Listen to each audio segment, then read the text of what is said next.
देखा है, मना नहीं किया कि ऐसा कोई खिलाता है। अगर आप और हम वहाँ पे होते ना तो हमारे मन में ये प्रश्न जरूर उठता कि घर में मेहमान आए हैं, उसको आप ऐसा खिलाओगे, ऐसा परोसोगे क्या? लेकिन अगर भाव हो तो सब संभव है। और आपको इस कथा को बताने का यही संदेश है कि वृद्धों का हमारे घर में सम्मान होना चाहिए।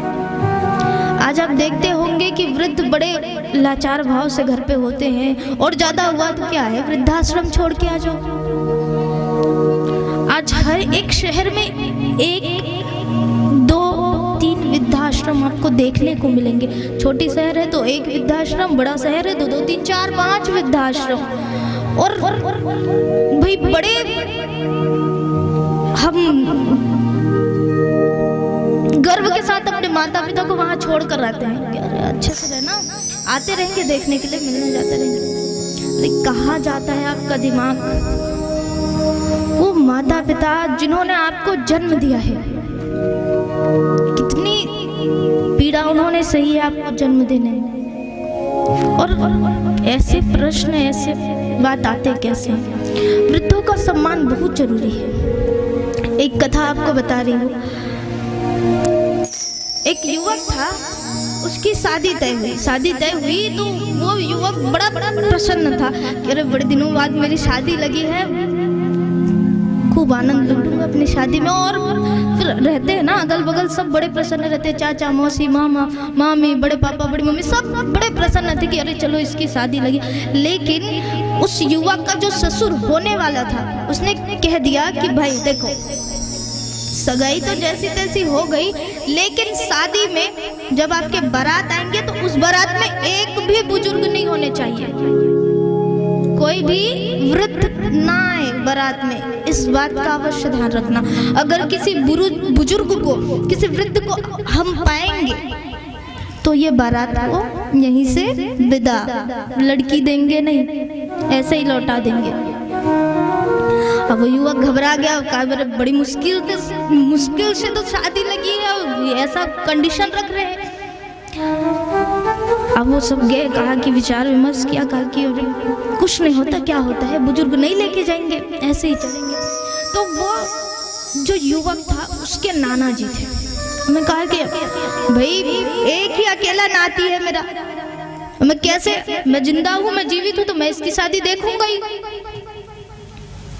सवाल ही नहीं उठता कि आप मुझे नहीं लेके जाएंगे, मैं जाऊंगा ही। अब नाना जी जिद भी अड़े हैं, इधर सब घर वाले परेशान। कहा कि अगर माँ चिंता में, अरे मेरे बेटे को, मेरे छोरे को वापस ऐसे ही लौटा दिया बिना बहू दिए तो कितना व्यंग कसेंगे मेरे ऊपर। भाई अब आप ही बताओ, आप अपने बेटे की शादी कर रहे हैं और बेटा बहू लेके ना आए, खाली आ जाए तो क्या होगा? गांव वाले क्या कहेंगे? एक छोरा ब्याह रचाने गया था, छोरी तो लाया ही नहीं, बहू तो लाया ही नहीं। समाज में अरे अनेक बातें होती है तो सब हंसेंगे, सब घर वाले परेशान। अब नाना जी को समझाए कौन? अब वो युवक गया, कहा कि नाना जी आप बात को मानिए, ऐसे कोई आप बात मानिए, आपको नहीं जाना है। भाई वृद्ध लाने के लिए मना किया गया है, आप बच जाइए। नाना जी जिद पे अड़ गए, कहा मैं तो जाकर ही रहूंगा, कुछ भी हो जाए। अब सबने सोचा समझा, दिमाग लगाया, कहा कि अगर जो सामान वाली गाड़ी है ना उस पे नाना जी को बिठा देंगे और शादी होते तक निकालेंगे ही नहीं। नाना जी तैयार हो गए, चलो ठीक है, उसमें भी राजी।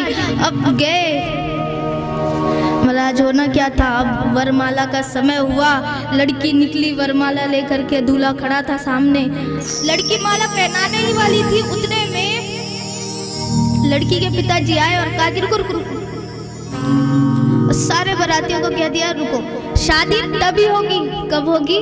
जब जो ये हमारे गांव में एक तालाब है, उस तालाब में जब आप उस तालाब को पूरे तेल से भर दोगे तभी हमारी बेटी को हम विदा करेंगे। अब बताइए ऐसा हो सकता है क्या? बाराती सारे पीछे हटे, सब में पूरा बात फैल गया, सारे बारातियों को बात पता चल गई कि अरे जो लड़की के घर वाले हैं वो बोल रहे हैं कि जब तक तालाब को तेल से नहीं भरोगे तब तक शादी नहीं हो सकती। सब इधर उधर।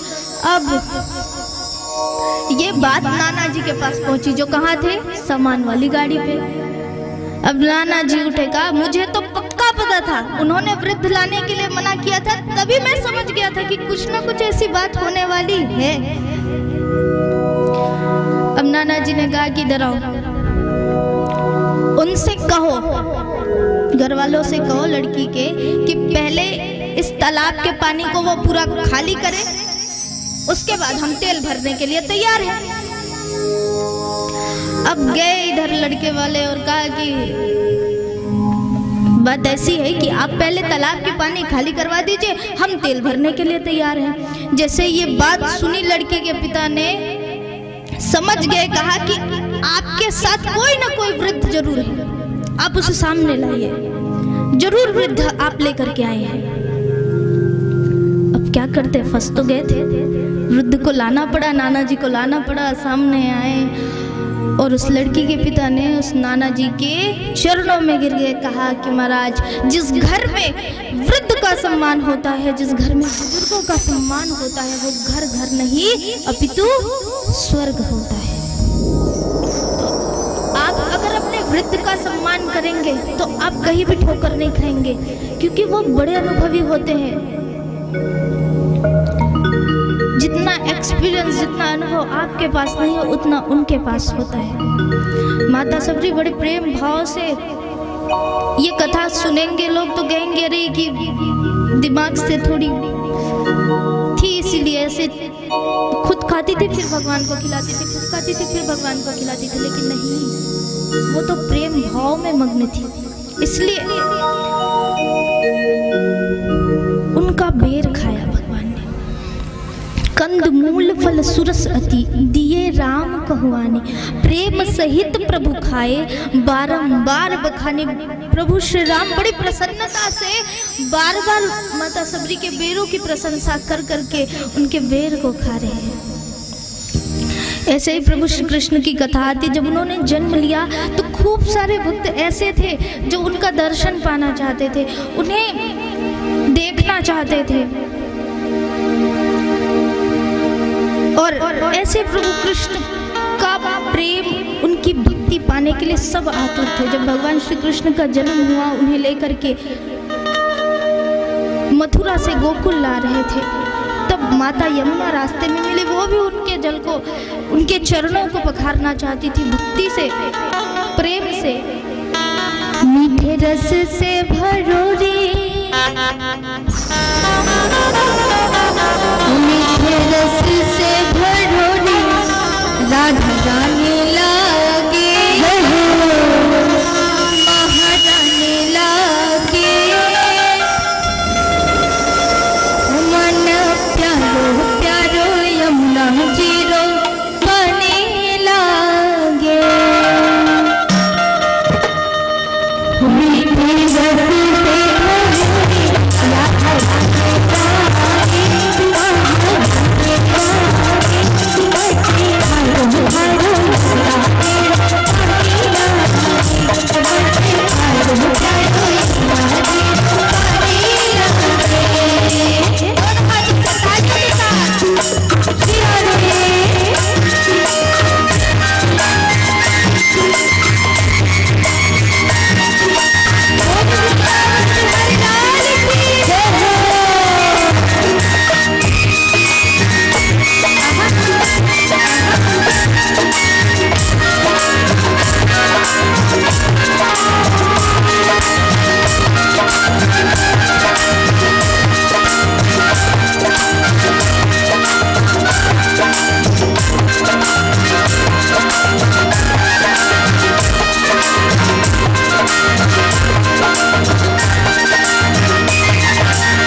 भगवान आप बाल रूप में जन्म लिए हो तो आपके चरणों का स्पर्श मैं भी कर लूं, आपके दर्शन मैं भी कर लूं। कारी कारी यमुना में, यमुना मैया कारी कारी राधा को छोड़ी, यमुना कारी कारी राधा को छोड़ी, यमुना मैया कारी कारी राधा को छोड़ी, यमुना मैया कारी कारी राधा को छोड़ी, वृंदावन में धूम मचावे बरसा की छोड़ी, अरे वृंदावन में धूम मचावे बरसा की छोड़ी,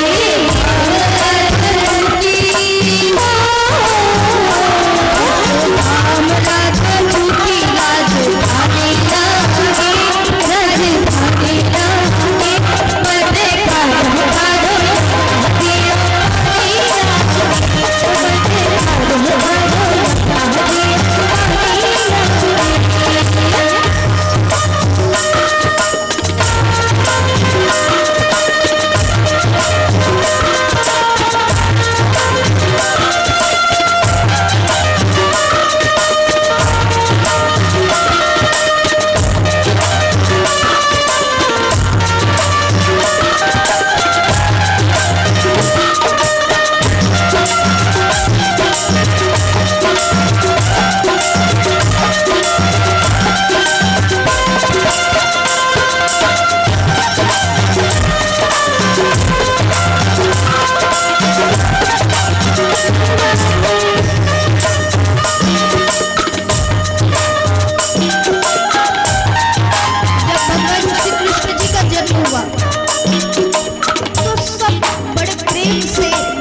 कारों